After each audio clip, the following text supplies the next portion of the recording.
And how are we feeling ahead of this one on Saturday night? How's the body? How's the mind? Hello, I feel good. Can't wait to fight. Do you feel like at this point, you're one of the hottest up-and-coming guys in this division that when you get put up in matchups like these, everyone kind of expects you to win? Does that add pressure, or do you feel like, no, I should be winning these fights myself? I feel a little bit pressure because he's on ranking and it's a risk to fight with him. But I know I'm gonna win, and if I'm the best, I gotta beat everybody who gonna fight with me. How did you end up fighting an unranked guy? Sort of feels like you could be paired up with some of the bigger names of the division. It's so weird, like nobody accepts fight, nobody wants to fight, and a lot of guys. And I know like they offered good money. UFC offered good money for some guys in top 15, and even that they didn't accept fight with me. So it's so disappoint me. I mean, would you care to share some of those names? Maybe try and get those fights going? Who didn't accept? Yeah. Grant Dawson first, and Hooker second, and yeah, two that definitely. When you hear these guys didn't accept a fight with you, does it make you kind of want to fight them more, or do you think, okay, well, no, we won't bother then? You know, I said, okay, if you don't want to fight, I'm gonna fight with anybody. UFC knows like I'm that guy who gonna fight with everybody. And they offered like even unranking guy, not short notice. I said, give me Silva in May 6th, so I'm gonna fight with him May 6th. They said no, he can fight in May 6th. He wanna be ready and he wants to have full training camp. I said, okay, doesn't matter. Let's have all training, like whole training camp, like full training camp, and fight with me. So and. I gotta keep winning, and one day, I'm gonna be number one contender. So, and I wanna you guys put me. I'm gonna knock him out this Saturday and put me on top five because it's not my bad. Last time I fought with Damir Ismagulov. Damir Ismagulov is toughest fighter in our division. I won him, and you didn't even put me on number like one number high, like I stayed in the same position. I was number 9, I stayed in number 9. It's like crazy. So it doesn't make sense to fight like this. So if I'm gonna fight this, if I'm gonna win this Saturday, I'm gonna stay the same rank. It doesn't make sense, but you guys gotta understand, you gotta like understand, like you gotta put me on top 5 because it's not my bad. I'm curious, I think most people who watch the sport can see you're obviously very, very talented. So does it frustrate you a little bit that you're not able to get up those rankings and get those fights? It's kind of stalling your career, right? You want to be up there at the top, and you're like, well, how can I not be? Is that not annoying? Yeah, I waste my time. So I just fought with Damir. He's a tough opponent. I thought, oh, if I'm gonna beat Damir, he's 5-0 in UFC.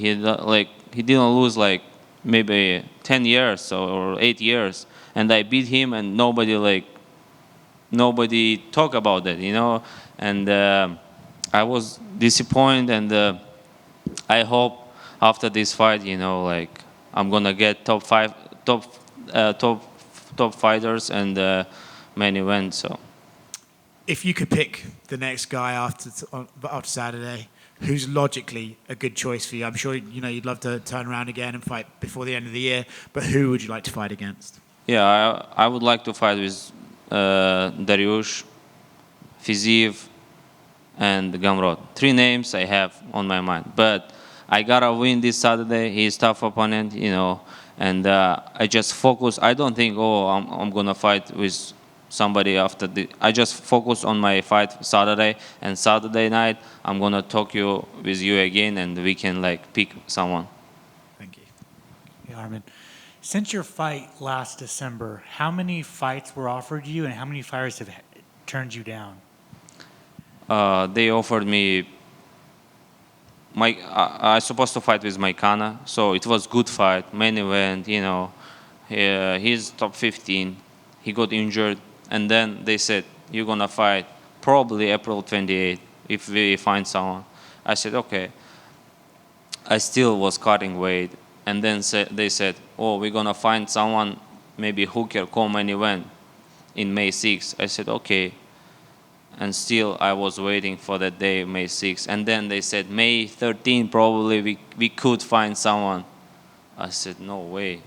And if you can find May 6th, how are you gonna fight May 13th? So, and then they just said June 17. So, and like they offered me a lot of different names. Probably this guy, probably this guy, probably this guy. We are waiting for Hooker. We are waiting for Drew Dober. Drew Dober. We are waiting for Grand Dawson. These three names they offered me. I said yes, yes, yes. So they know like I didn't say no. I'm not gonna fight it Drew Dober, or I'm not gonna fight with this guy. So and. You know, I thought like maybe Bobby Green gonna accept that fight, and I said my manager after when he won, like not won, but his fight was canceled. Like what happened? Like he threw No contest. no contest. I said, oh okay, he wants like he wants money. You know, maybe he gonna accept that fight, and I'm gonna fight. And even him, like, he said, no. What can I do? Like, How disappointed were you that the Moicano fight fell through? It was another main event for you, a UFC veteran, a big name, someone that has a lot of hype right now. It got canceled. Your fight got canceled. How disappointed were you? I was disappointed, you know, but now I'm happy. I have a fight, and I'm gonna make money. I'm talking with you guys. It's good for me, for my media stuff, you know, and so I gotta show good performance this Saturday and keep going straight, and hopefully they found they good fight for me, you know, and I'm happy for that. Thank you so much, especially Sean Shelby, and he was trying so hard to find someone, and it was a difficult job for him, you know. What were your thoughts on Charles Oliveira versus Beneil Dariush this past weekend? You know, I thought the Dariush gonna win for sure. I thought he's in good shape, you know. It his last chance, you know, on his life, I think, to be a champion, to fight with Islam Makhachev. Because if he won, he could fight with Islam Makhachev, and now he lost, and to go on the top, like to fight, to be in contender, it takes like 2 years, maybe 1 year and a half, you know, and he's not young like me. That's why I thought he gonna give all himself on this fight, but he started to look good, but then something happened, and he missed punch, and it is what it is. Charles, he's a good fighter, you know. He has a lot of experience. He has a patience, you know, and it showed like what level has Charles, you know. But for me, Charles, it's a present, you know. I'm gonna smash him easy, because his style, for me, it's the best style, you know. I heard someone say that you would like to win on Saturday and then turn around, fight in Abu Dhabi, so that your parents and family can watch you fight? Yeah, you know, nobody can come from Russia here. My all relatives, my all parents, friends live in Russia. To get in UFC, it's so difficult to get visa, you know, and like my father never been in US, so, and I want to fight in Abu Dhabi, you know. He can come to watch, you know. It's like he gonna be happy, you know. It's super excited for me too, to see my family, to support me, to be close to me, you know, when I cut weight. And this is the best case scenario to win this fight and get fight in October in like some big names like Dariush or Fiziev or whatever, like just top fighters, you know. Yeah. Gotcha. Thank you. Thank you. Arman, over here. Out of those three names you mentioned, which one excites you the most? Dariush. Dariush. And I know you want to fight a higher ranked guy next. In case they don't give you that, would you still entertain a fight with Renato Moicano? To be honest, Moicano has very like heart injured, like it takes a lot of time to recover, maybe like a year. I don't want to wait him. So for sure, if I'm gonna be in top 5 and he's gonna be close to me, guys, for me, like whatever, like I'm gonna fight with everybody, and if that fight makes sense, I'm gonna take this fight. And I know you mentioned him earlier, but Grant Dawson said not too long ago that both you and Silva were at ATT leading up to this, and that you were on one side of the mat and he was on another side, and he described it as weird. How would you describe this experience? For me, it's okay. For me, it doesn't matter. I don't hide my trainings or some like things. They can watch on my YouTube, like all my trainings or all my fights. It doesn't make sense. He can watch my sparrings, because what he can do, like if I'm better, like he can like be for 2 months, like he can like, I don't know, like he can beat me for 2 months, even like he gonna have full training camp. So for me it doesn't matter, and I don't feel weird things. It's okay for me. I just train. I did my work, and we had a different coaches, so that's why I'm okay.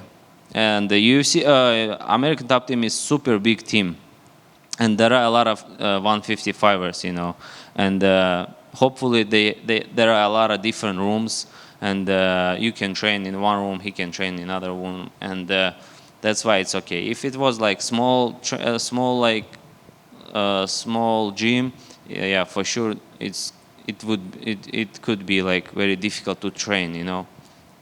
And some people may not know, but you actually did hockey for a while before Yeah. you started training. How was that transition like going into MMA from hockey? Yeah, I used to play 10 years hockey, and transition was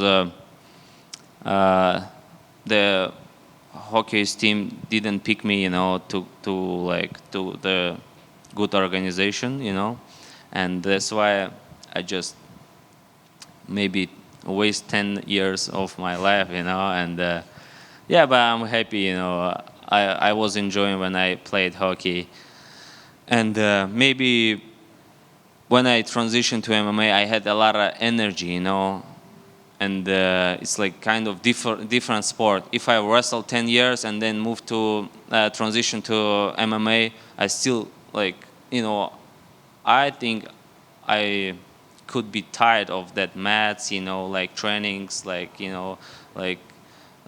yeah, some bruises. But hockey is different.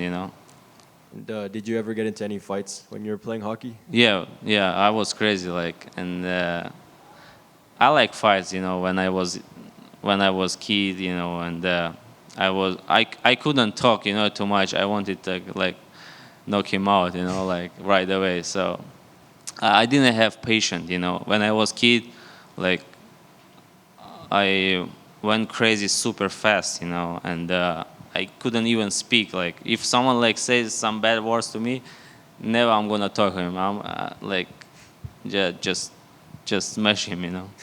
Thank you. Hey, Arman, just Hey. one question for me, brother. It was back in January, you were talking about Michael Chandler, and you had put a tweet out there saying that, he should maybe have a fight with the new generation of MMA, and you called him, you'd said that he had the lowest IQ in the division. Do you still believe that? Yeah, I still believe that, because if I'm a good freestyle wrestler, I gotta wrestle him.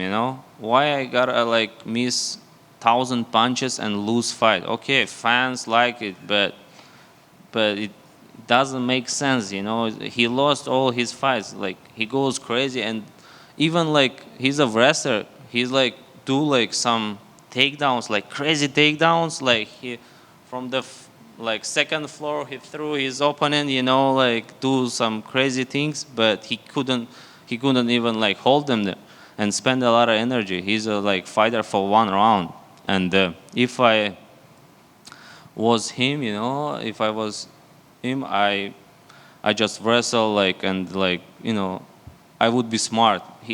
Because he is explosive. He has good wrestling, you know, good striking. But during the fight, he does some crazy things. Yeah, it's like exciting fight, you know. I like watch his fights, but for him, it's like, for me, it's stupid, you know. Thank